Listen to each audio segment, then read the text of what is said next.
friends, the angels have a very clear message for you this month, and it's this. Do not hold the vibration of fear. Hold the vibration of love. Do not hold the vibration of hate. Hold the vibration of peace. I wanted to let you know that we'll be praying more together here on this podcast. In my lifetime, I've witnessed personally miracles that occur when people come together and use their free will to pray. The angels say it shifts energy, creates an opening for healing, and brings positive change. Please join me at the end of today's episode and every episode this month to pray for and envision peace on earth. We'll also be praying together over on my Instagram page if you want to join us at Angel Podcast. Now here's today's episode.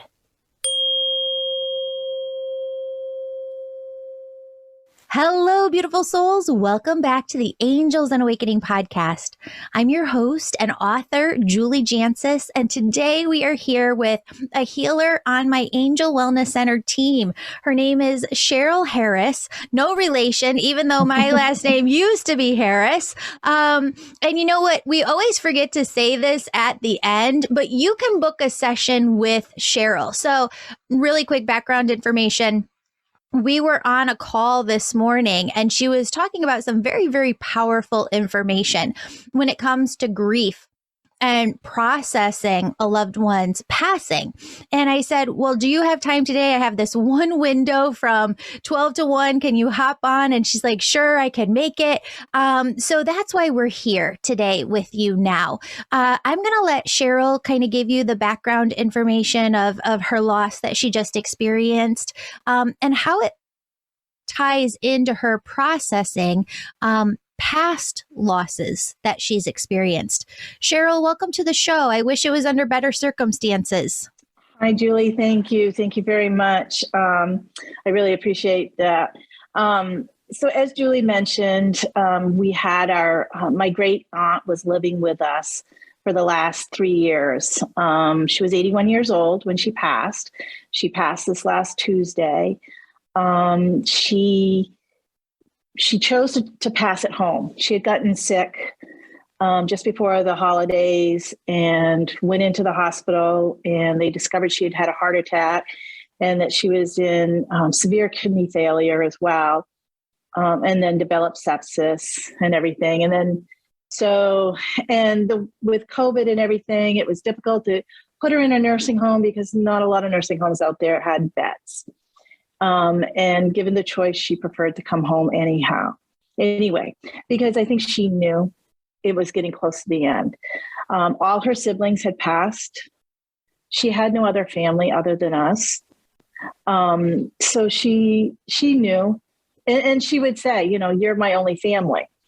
So we brought her home on January 14th. And she had difficulty making it upstairs to her bedroom. So we had to quickly make a makeshift bedroom in our dining room. And this is a Friday night trying to find a rollaway bed of some sort to make for a bedroom for her. But we did, we made it comfortable for her. And we had outside sources come in and help with her as well. Over the next week or so, we did see a decline, both in her appetite and just her moving around and everything. I had mentioned to Julie back last fall, I had taken a death doula course and became certified in that. And it's interesting how things come into your life when they come in, because I was able to kind of use some of the things I learned in the course while dealing with Mary these last couple of weeks. And so we made her room as comfortable as we could in our dining room. She was, she had very simple taste. She loved sports and she loved old Westerns and she loved animals. So that was the majority of her day was spent watching the sports, watching an old Western or having the dogs go in and check on her and everything. I brought a lot of her photos down from upstairs in her bedroom and put them all around the room so that she had them to look at. Friday night, we noticed a big decline with her. And we were having a huge blizzard on Saturday. And I was like, oh, goodness, I hope she doesn't pass on Saturday because, you know, I can't imagine trying to get police and ambulance and everything up into my driveway with, 10, 12 inches of snow. So she didn't, thankfully. And then Monday morning, both my husband and I woke up and we said, we should be staying home today. We just had that feeling, of staying home. Wow. And it was a good thing we had, because she had gone to the bathroom and then she yelled and said, I need some help. So we helped her back into bed. And then she stayed there. And I said, well, I don't want you trying to get out of bed anymore. I'll help you with anything you need. And she goes, no, I'm okay. She was mortified that David had seen her in her underwear. And I said, don't worry about that, Mary. I said, but that was how she was. She was 81. That's how she was brought up. But she, I would come in with her and visit with her. We'd talk about all the relatives that were in all the photos and everything. And she had this one photo of her and her nieces and nephews. And I said, Mary, do you realize that you and one other niece are the only ones living in that whole photo? Yeah. And she goes, I know. I go, what do you think they're all doing right now? She goes, well, I can tell you what this one's doing, and I can tell you what that one's doing, and this one's doing. And so we had a nice laugh about things like that. And we talked a lot about things. And so that night she got ready to go to bed and everything. And I just kept checking on her and everything, because I had set up like a nanny cam to kind of just keep an eye on her to make sure if she fell or if I heard a noise or I was at work and she fell, I could see what happened. So I kept checking on it throughout the night. I didn't see a lot of movement. I saw Rocco. Rocco would come in and check on her and then come back to bed. The next morning I woke up and I just had that feeling, and I walked in and I said, yeah, she had passed. And then I had David come check to be sure. And she had passed. She passed on her own terms. She passed at home, surrounded with family, and surrounded with Rocco and Max. Max is our cat and Rocco's our little 4-pound Chihuahua. And she just loved those two animals. Yeah. And they were always right near her. So that made her happy. So then it was interesting after that had happened, because then it allowed me, I not only grieved Mary, but then I had this wave come across me of, now I can grieve my mother's passing. And to talk about that, my mom passed away. So Mary came to live with my grandmother and my mother, oh goodness, probably 30, 35 years ago. Mary was my grandmother's youngest sister. And the way things were back in those days, she was actually the same age as my mother. So the three of them lived together. And then over time, my grandmother passed. So Mary went to live or stayed with my mom. So my mom kind of became her little, caregiver. Mary was very self-sufficient. She worked, she, drove, but that was about it.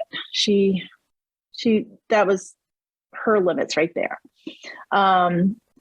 So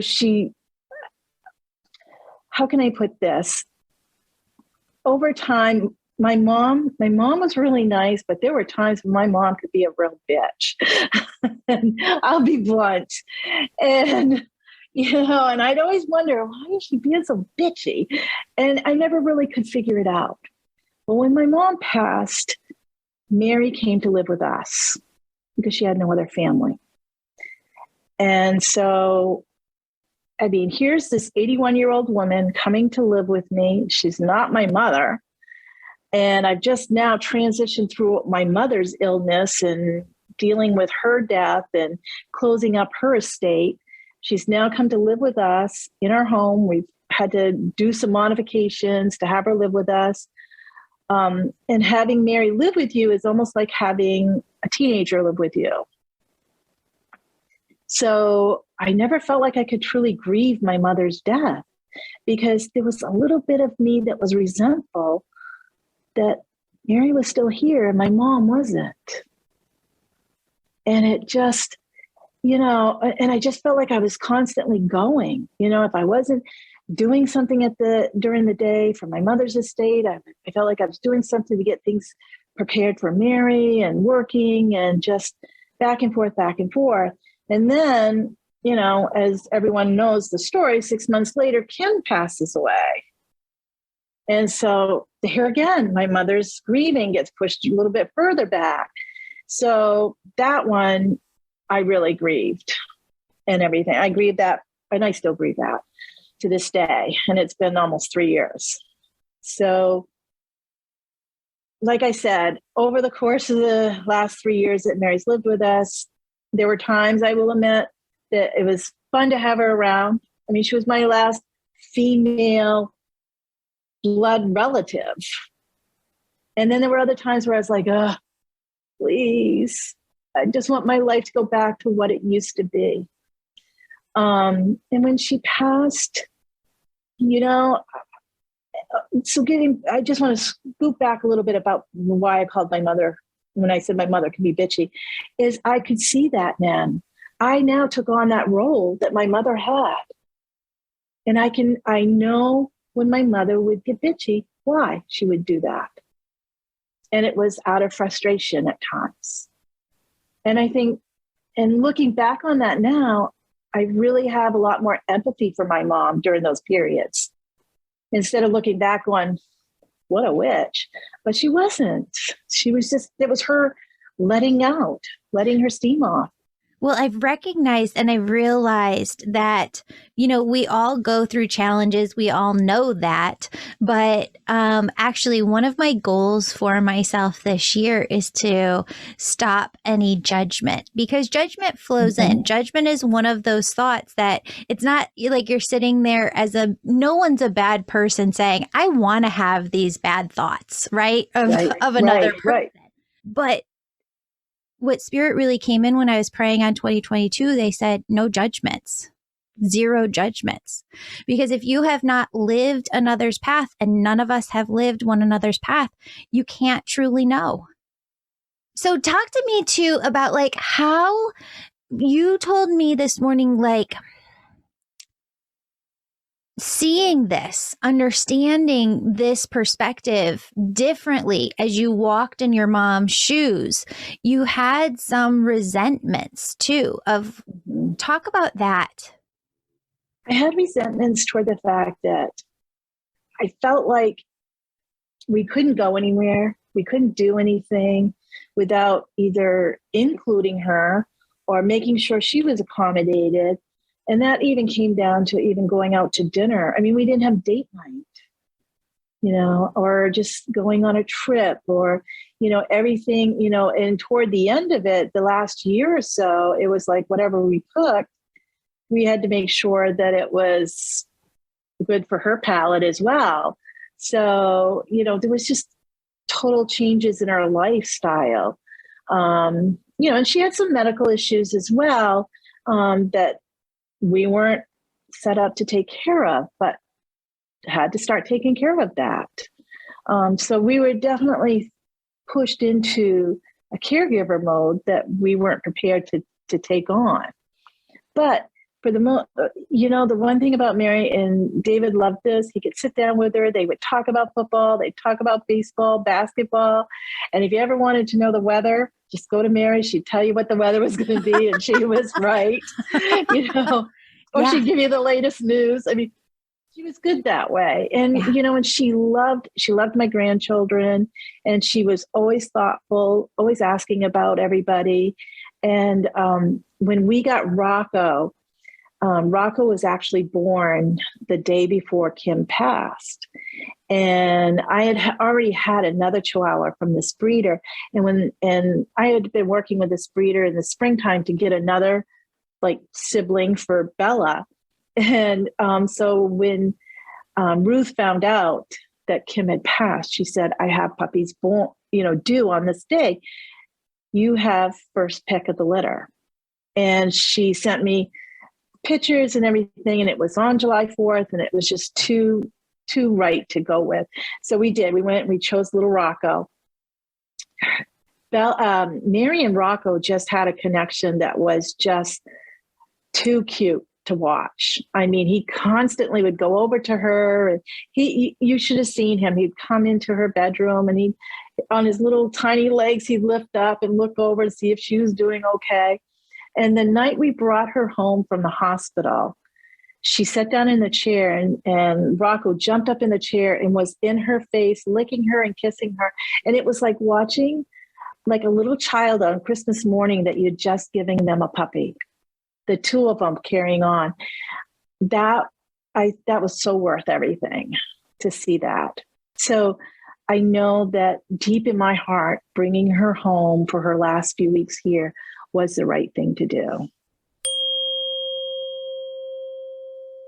Beautiful souls, do you regularly see repeating numbers, cardinals, or other signs?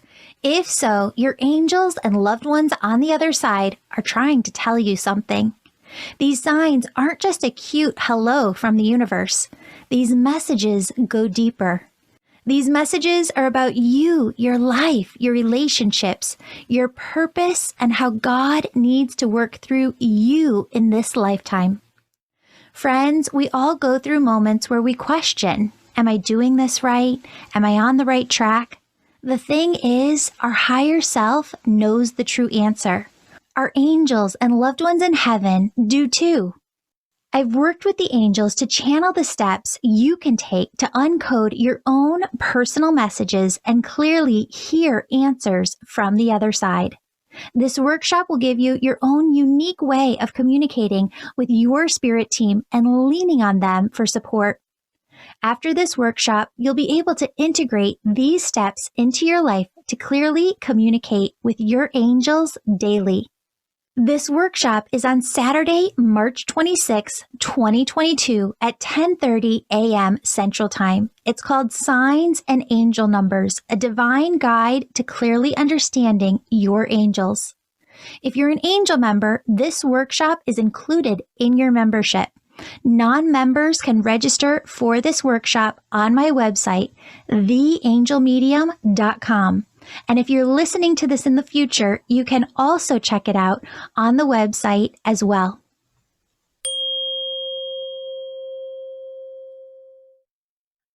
So talk about too, how do you think that worked? Like, so her passing, Aunt Mary's passing, kind of opened you up in a way to grieve your mom's passing even more. How does that work? It was like a weight was lifted off my shoulders.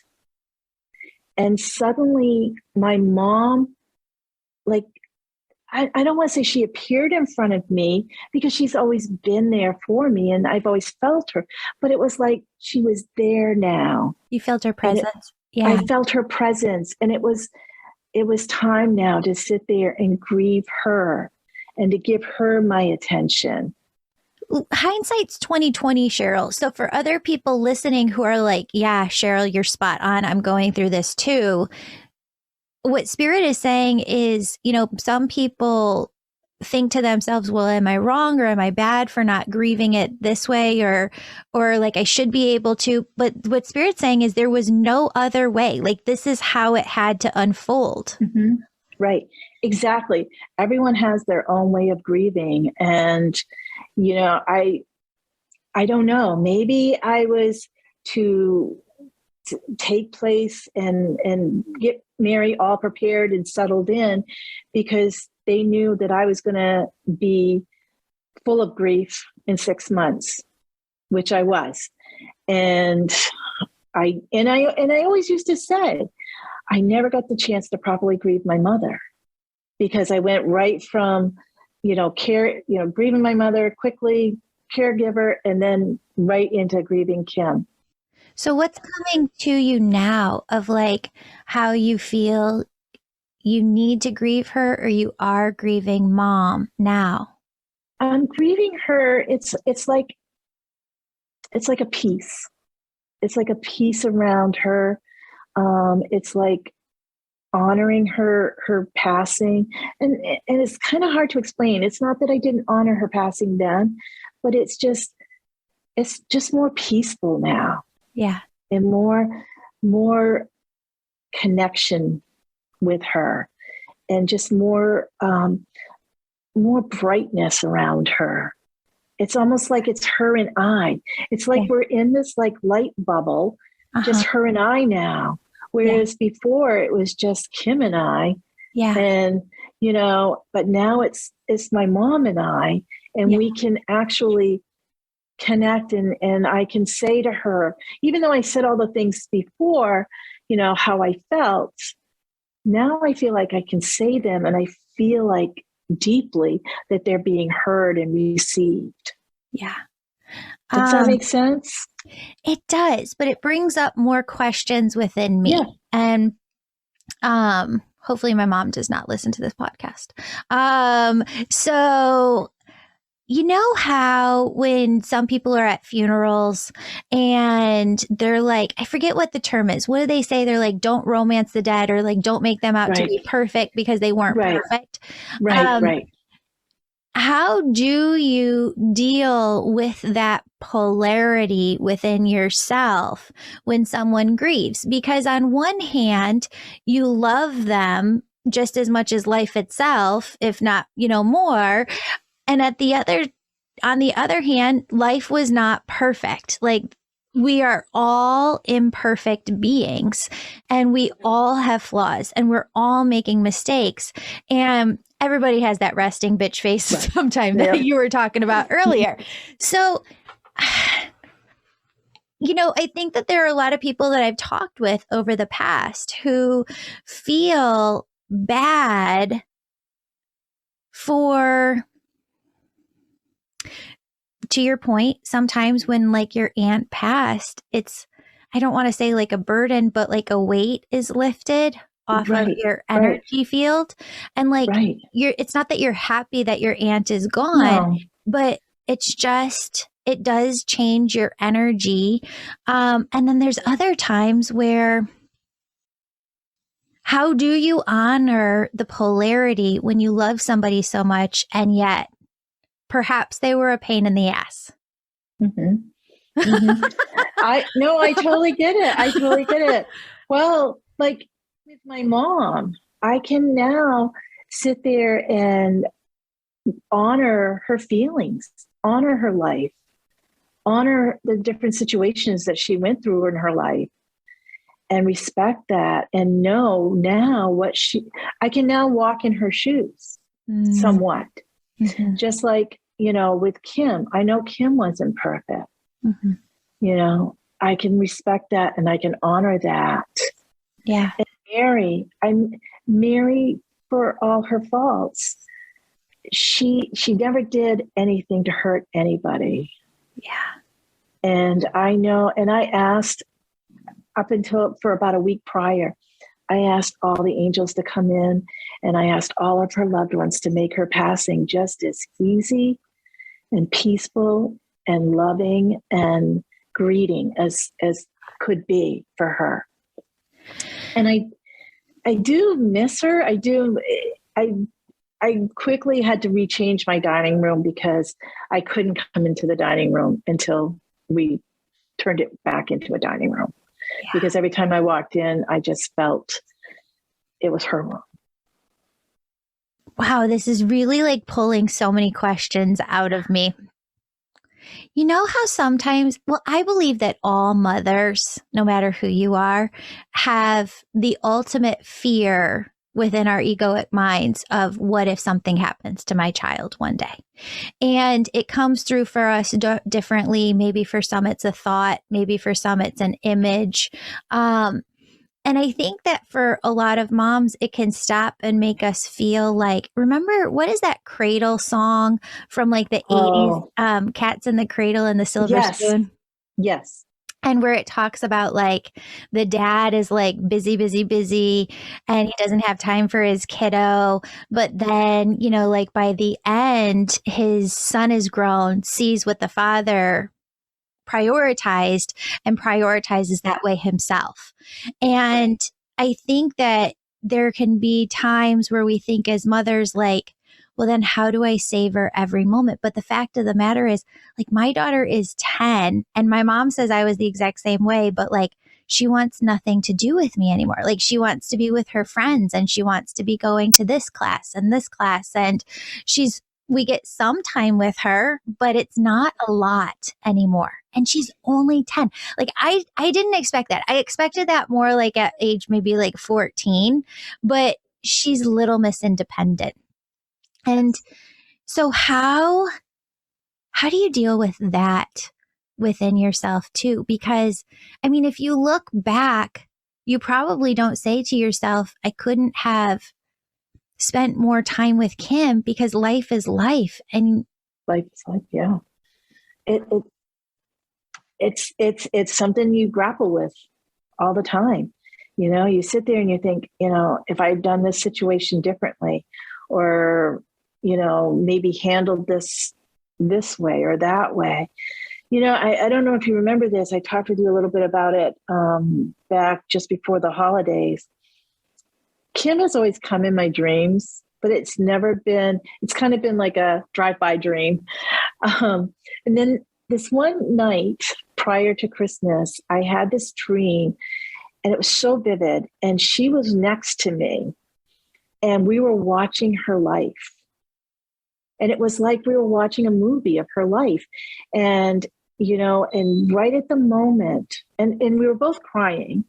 And right at the moment, her life started to go down, where everything started to go south. She leaned over and gave me the biggest hug and said, I love you, Mom, and always will. And we were both just sobbing. And it was just such an uncontrollable sobbing. And I remember waking up sobbing. And that whole weekend, I was like out of sorts.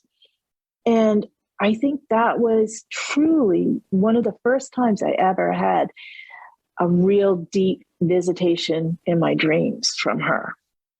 Because all of the other ones had always been like a, you know, kind of like a drive-by, like, hey. And this one, she was with me. And I think it was, she and I both needed to know where those felt, where did the road turn. Yeah. But if I remember correctly, when we were talking about that last year, you were saying, but it left you with this feeling like it had to happen the way it happened. Exactly. Totally. It had to happen the way it happened. And I'm a firm believer in that. And she had said that to me as well. It had to happen this way, which, you know, leaving us behind, we're like, we don't understand, but she is saying it had to happen the way it happened. And I respect that and honor that. Yeah. And you can feel it too. Like that was her like life plan. Right. Right. So there's just like, there's an understanding and a peace that comes with her coming through and just saying this had to happen the way that it did. Yeah. And it does kind of make you take a step back and stop with the what ifs all the time.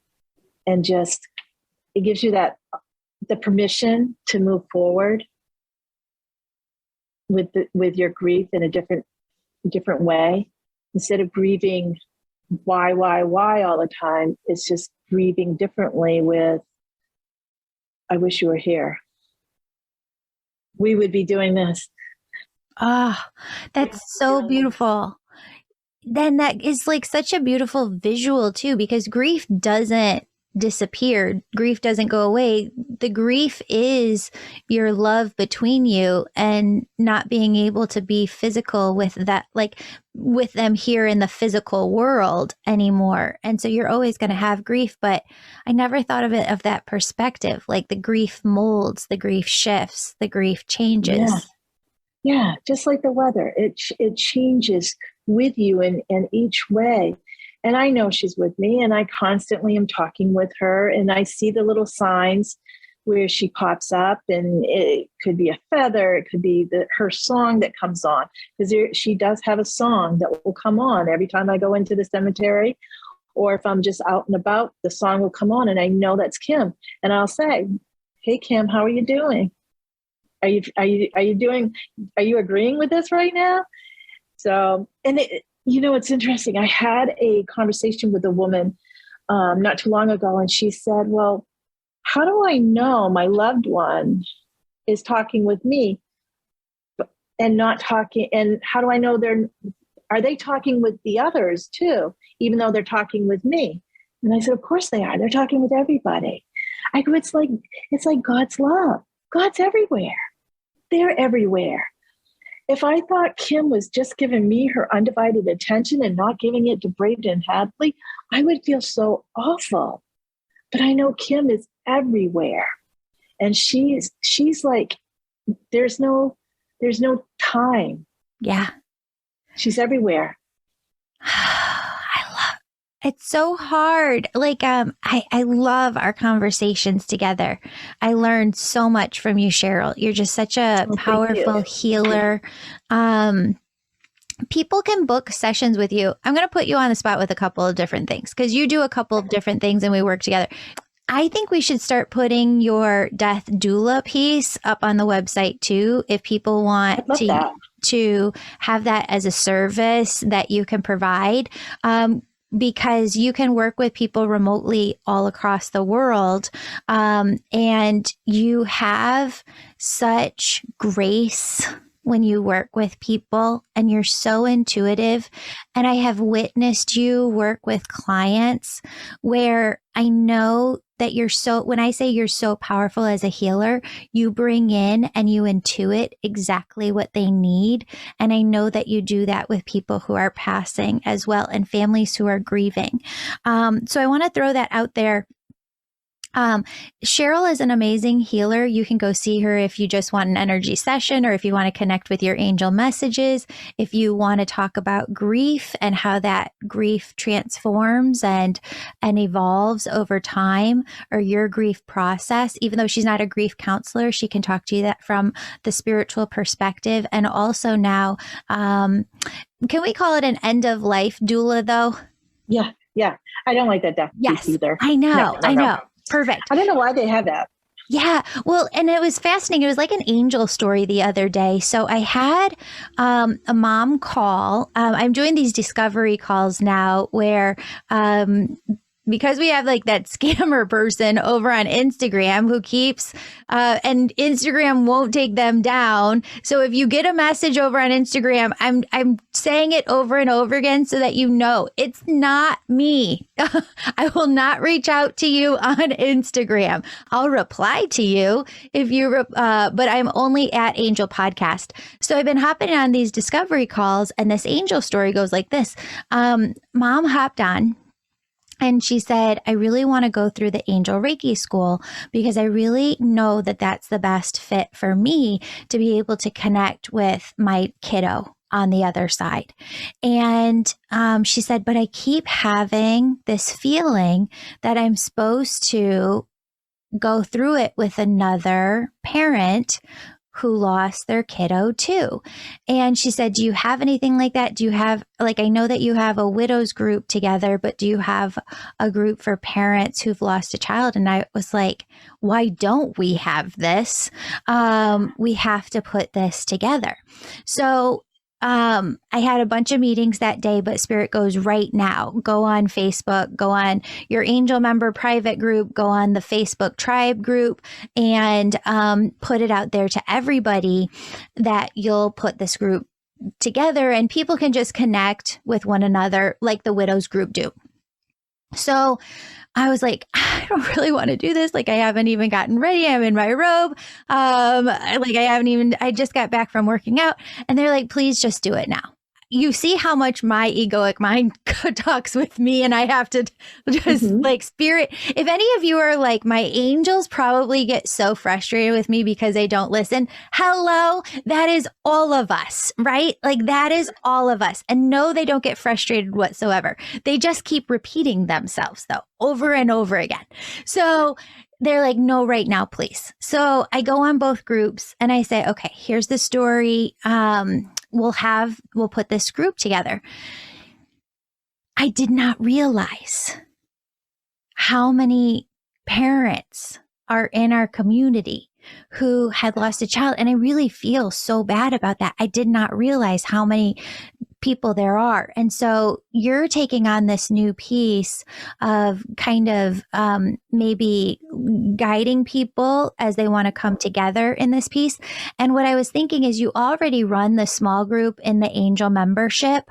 The second Monday of every month at 6:15. So would you want to just extend that a bit, and parents of who have lost a child could join in that group and just kind of stay on with you for a bit extra? Sure. Okay. Sure. I'd be happy to do that. Or even if you wanted to do one on a separate night, even. Okay. Well, I'm happy. we'll figure Yeah. that out. But I want to open this up because if there are parents who would like to be a part of this group, please email us so that we can get you the information and just offer you that support system. And we'll get you how to set up with the angel membership so that you can be a part of this group. You can email us over at juliejancius@gmail.com, and we'll also put this information in the show notes below. But Cheryl, I after our conversation this morning, so you're signing on your contract where you'll be here through at least like January of 2024.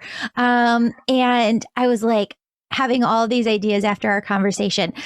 I think that you need to be teaching some courses next year in 2023. And so I'm excited for that too, because I think that I know there's just so many messages that you're here to pull together and share with the world. And I'm excited for people to get to learn from you, because there are some people who are hard or abrasive, and you're just pure love, my friend. You Oh, are thank you. love and comfort and kindness and support. And I'm excited for you to kind of build a community within our community. Thank you. Thank you. I want to tell you too, when it's interesting when you start connecting with other parents that have lost a child, you develop a bond with that person from, all of a sudden you go from being strangers to you're the closest. And they get you. I mean, you can say stuff and share stuff, and they just get you. And it's an amazing bond. And just like I said to my friend the day Kim passed, I joined your group today. And that is what it is. It's a group. It's a group that nobody wants to be part of, but it's a solid, true supportive group of people that come together for each other. They're helping each other, not only themselves, but they're helping each other. Well, what I've been learning in life is that you don't know what you don't know. And I can only imagine that if you lose a child, you don't know your way out, and it feels deep and it feels heavy. And if you can't see your way out, how do you get out? How do you transform that grief, to your earlier point, to go in a different direction? And so does that group then, Cheryl, kind of give you a direction? Because you're not going to move on, but there is a transition of your grief where you do move forward. But do you find that that's true too? Like they give that to you, they help you see that? They do. They do. They also will help validate certain feelings. Like I remember last year reaching out to one of my friends that had lost her son. Her son had been passed for a while now. And I said, I thought the first year was going to be hard. The second year anniversary was so much harder than the first year. And she said, that's because the first year you're going through all those first. So that's what your mind is concentrating on. And everyone else is going through the first with you. All of her friends, all of her family, they're all like first for them, first for you. And then when the second year rolls around, then it's like I don't want to say you find yourself by yourself, but sometimes that circle of people that was around you supporting you kind of tends to get a little smaller sometimes. There aren't as many people that check in, and you want to keep her memory alive or their memory alive. So you switch to that mode. And when she said that, she was right. And I shared that information with a friend whose son had passed. And when the second year was approaching, I told her, don't beat yourself up if you have an overcoming of feelings as the second year approaches. That's normal, or that's to be expected, because nothing's normal. I mean, there is no normal in this. It's just, it makes the rules up as you go along. And you just go with it. Oh, but it's nice to have that support to have leaned on. Otherwise, I would have thought, what was wrong with me? Why am I so taking it harder the second year than the first year? it reminds me of a lesson I learned in college where, long story short, basically there's always people in front of us. There's always people who know more than us. There's always people who know less than us. And so we always have our hands extended out, one in front of you, one behind you, to allow other people, allow yourself to get the help you need to pull yourself forward, but then also reaching back and pulling somebody else forward as well. Right. Exactly. Yeah. Exactly. And I have to tell you too, going through the end of life doula situation, and also going through as many deaths that I have. My mother-in-law passed away in December. And so I found myself, quickly going into end of life doula mode. And, we're sitting at the house, waiting for everyone to come to, gather my mother-in-law and everything. And the next day we had went to the funeral home to make the arrangements and everything. And here's my father-in-law and my husband, and they're sitting with the funeral woman.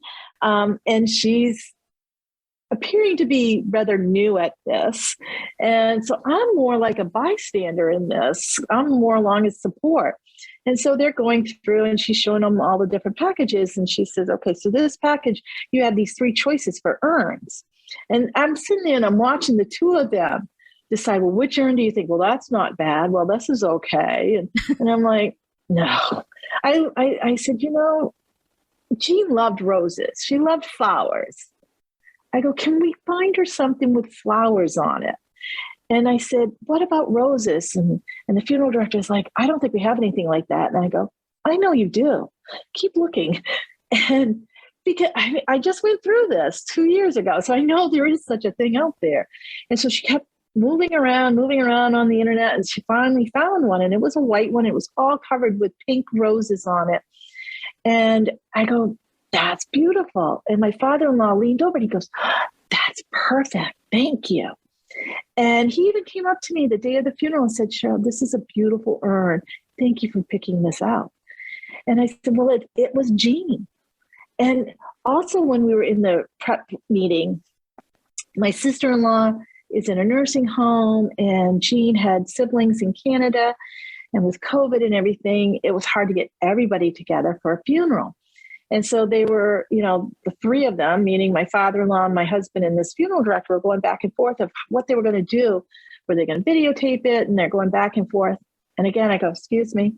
But I happen to notice you have a Facebook page, and I noticed you do a Facebook Live funeral. I noticed it because I happened to fall upon it, and I saw someone's funeral that I didn't even know had passed and watched the whole funeral. She goes, oh yeah, we do that.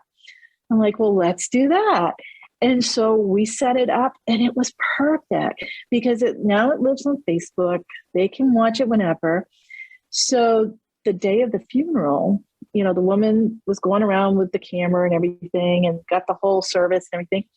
And then I saw some of the relatives were there, and I go, hey, why don't you go up to the camera and let Betty know your feelings? I think she'd like that. There was a line of family members up to the camera, just giving Betty, who was her daughter, my husband's sister, condolences because they hadn't been able to see her because she was in a nursing home. And that was so nice to see. And, in one respect, I am so grateful that I was able to have that step back and be able to do all those things and kind of help coordinate so that you can make the best you can out of that situation. 100%. Yeah. Cheryl, I love talking to you. You're amazing. Thank you so much for taking random time out of today to just be here. No. But I really feel there's so many nuggets of wisdom that people listening just needed to take away from today's episode. You can find Cheryl over on my website, theangelmedium.com. Then go to sessions, the sessions tab in the menu. And when you scroll down in the sessions, you're going to see Cheryl's beautiful picture, her beautiful smile. And that's where you can go to book a session with her or with any of the 5 healers on my Angel Wellness Center team. We'll be adding to that beautiful team later on this year as we add more people in and they go through the application process and the entire process to become a healer. But Cheryl, thank you so much to thank you for just being here. I love your energy. Thank you, Julie. Thank you for having me today. Of course. To everybody listening, open up your heart to all of the beautiful miracles, blessings, and just angel messages that they are bringing in to you today.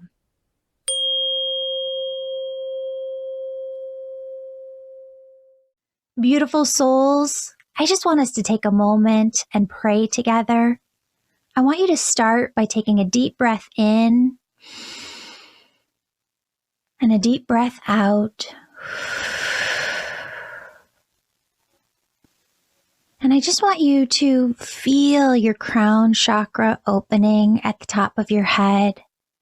I want you to feel God's loving oneness energy pouring like a waterfall of love into your entire body, surrounding your auric field, filling every molecule of space within you, surrounding you. And I want you to feel that you are so filled to the brim with oneness energy that it begins to radiate out like the rays of energy that radiate out from the sun. And friends, what I want to do this month is every time you come to the podcast, I want us just to pray together. The reason we pray, we have shown it scientifically, it does make a difference. When you pray, they have shown scientifically that it does something within another person's energy field. That person might not know that they are being prayed for, but something is happening energetically. So let's just come together today and pray. There's a lot happening in the world right now, and this is not about letting fear consume you. This is about taking your energy and directing it the way you want it to go. And so we're going to use our intention today. We're going to use the love that God has just poured into us today to radiate that love out, radiate our intent, prayers, ask God to surround angels with the people on earth who need it. And in particular today, we're going to ask that God surround with angels the people of Ukraine, to provide the people of Ukraine with angels that give them strength, that give them hope, that give them divine wisdom. Friends, this isn't a political thing whatsoever. This is a human thing. This is a collective consciousness thing. And what we're doing today is bringing more love into this world. So I want you to just take a moment to pray with me.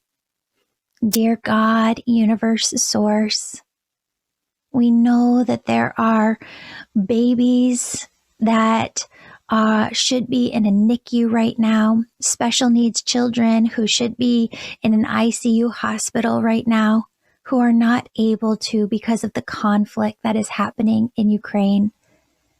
And God, we ask you to protect those children, to heal those children, to surround those children with the angels that they need to give them everything to become fully 110% healthy. God, universe source, we pray for the mothers who are pregnant right now, who are fear-filled of how they're going to give birth, where they're going to give birth. We ask you to put their hearts, their minds at ease and create a safe place for them to bear children into this world. God, we pray for the displaced families, the children who are unsure of what's going on, who have fear in their hearts.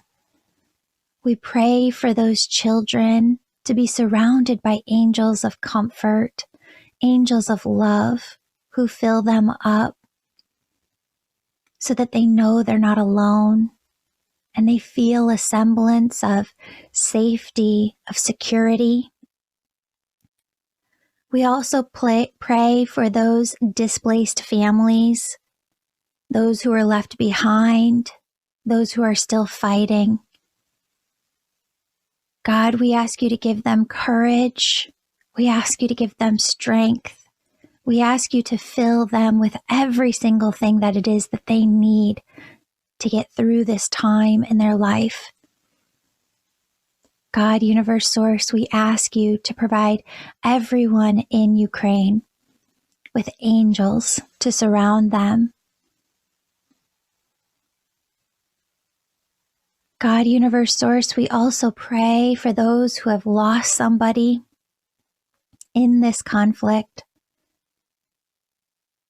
that you help bring healing to the hearts of those who are left behind.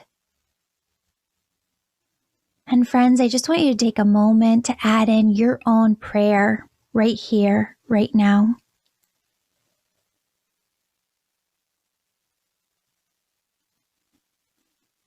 Friends, your angels ask you to hold a vision of future earth, and that is one filled with peace, with love, where there is all peace on earth. And if your egoic mind comes in, gets in the way and says, that's not possible, Julie, it is. We all have to hold that vision within our minds right now. So start by holding it within yours, by seeing all of earth as peace-filled, as loving towards one another. Your angels say that now more than ever, it's so important for you to do your own work on yourself.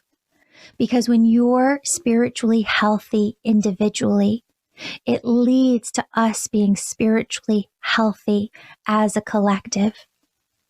So doing the work on yourself individually lends itself to peace within all. When you have peace within you, we can have peace within the collective. So friends, please know that your angels do not want you to be fear-filled. They want you to, anytime your egoic mind brings in fear, use your intention. Use your ability to pray. There is no wrong way to pray. To pray for people you care about, even if you don't know them. Use this opportunity to look at your own life and the lessons that God, universe, source, your angels are trying to bring into you right now on how to bring more peace into your life. So that as you create a more peace-filled world for yourself, we can come into a more peace-filled collective as a whole. Friends, I want you to see one more time peace on earth, peace within yourself, peace within your own life. I want you to send that energy that you are filled with, that oneness energy, out to the world, out to the people of Ukraine, out to everyone on this planet who needs it. Remember, it's not coming from you. It's coming through you from God, universe, source. If you allow it to, that oneness energy is an unlimited source that will flow through you to everybody who needs it here on earth. Friends, thank you for coming together. Thank you for praying with me. Thank you for sending love out into the universe. Every single time your egoic mind tries to bring you back into a fear state, I just want you to stop for 30 seconds, call in your angels, and just pray.